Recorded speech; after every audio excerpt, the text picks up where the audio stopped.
Ya, Assalamualaikum warahmatullahi wabarakatuh. My name is Fauzi Arfan with NPM 225101113 from International Management Class Human Resource Management Concentration. So here I am will be presenting Industrial Relationship Chapter 14 with the title of Legal Institution and the Regulation of Workplaces. So we will be starting soon and we will be begin with the first slide. Okay, the first one is the introduction slides.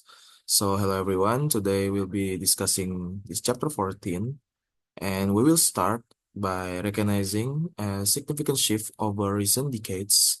Previously, and collective bargaining led by unions was a primarily tool for determining workplace standards and conditions. However, as unions' influence has declined, there's been a growing reliance on legal regulation to set these standards. And this chapter examines how law now plays a crucial role in employment regulation and stepping in where collective bargaining has less influence.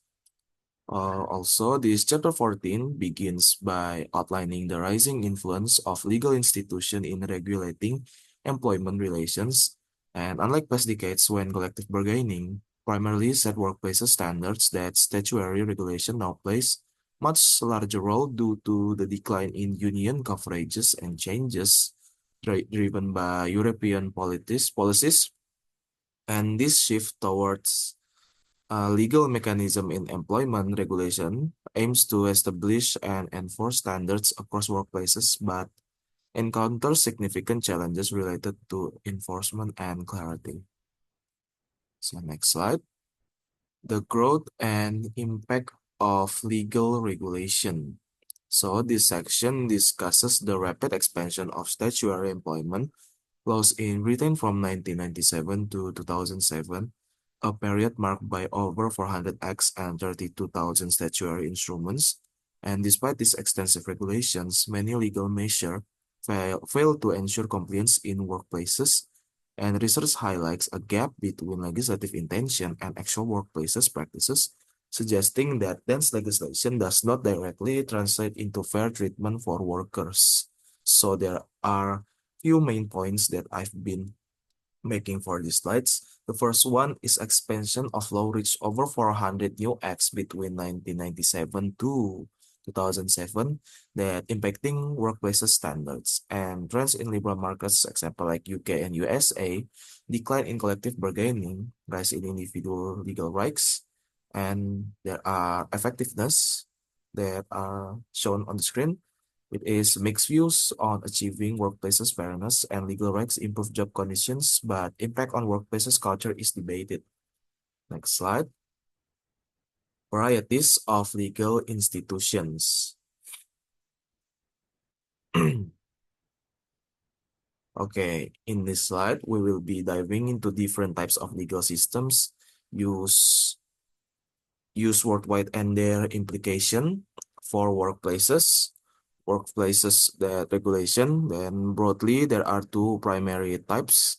There are common law and civil law systems. The common law systems, like in the UK and the US, is case-driven and flexible, which allows employers to considerable discretion. This flexibility can benefit employers, but it sometimes means less predictability for employees. So in contrast, civil law systems that in countries like France and Germany use a more codified approach with standardized regulations that generally provide stronger employee protections. Each system has its pros and cons. The first is common law systems support flexibility, while civil law systems offer more predictable and standardized outcomes. So as you can see on the screen, there are a few main points that I made. The first one is legal system that are common law and civil law. And common law usually applicate by a country like UK and USA, and civil law applicated by European country like France and Germany. And there are pros and cons that I just mentioned that said that Common law systems support flexibility, but civil law systems are more predictable and standardized outcomes. So I think that's it for this slide. So we will be going to next slide. Legal institutions in liberal market Britain. In the UK, we see a unique approach to legal regulation that reflects liberal market status. That regulatory structure is fragmented and has evolved reactively, often in response to specific pressures, including those from the European Union. And however, this approach has its challenges. Many businesses struggle with the complexity and the cost of compliance, employment tribunals, and for example, it can be expensive and time-consuming, and additionally, again, because legal changes are often made in response to isolated issues rather than part of comprehensive strategy, they don't always integrate well with each other. And this piecemeal approach can lead to gaps in workplaces protection and enforcement. So as you can see on the slide, maybe that's it. Maybe that's it. Maybe these are what I can put on the slide. So we will be going to final slide, the conclusion. Okay, so conclusion for this chapter 14 is we will wrap this chapter, and this chapter concludes that while the UK has developed a vast array of legal standards, the lack of strategic coordination has led to a complex regulatory structure. Although employers retain significant discretion, and this flexibility can also lead to inconsistent in compliance and varied interpretation of the law. Looking ahead, aligning legal and social regulation could improve the consistency and fairness of workplace protection. Additionally, strengthening collective bargaining and might complement legal frameworks by addressing areas where the law alone falls short and ultimately supporting more cohesive and effective workplace regulation. So there are these slides, conclusion. Also, this chapter 14 in my research emphasized that the growing role of legal regulation in British employment relations, especially as collective bargaining declines key employment standards, once negotiated between employers and trade unions, are now primarily established by government statutes.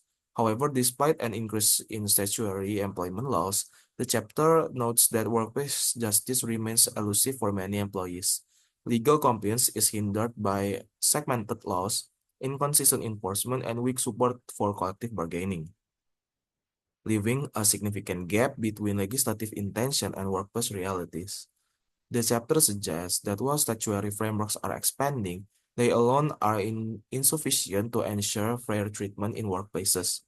A cohesive strategy involving clearer and more accessible legal standards and stronger social regulation through collective bargaining, and it is essential for the effective enforcement and understanding of employment. Okay, so I think that's it for this chapter 14. I hope my PPT help you to understand how this chapter 14 works. So I think that's it from me. My name is Fauzi Arfan, signing out. Wassalamualaikum warahmatullahi wabarakatuh.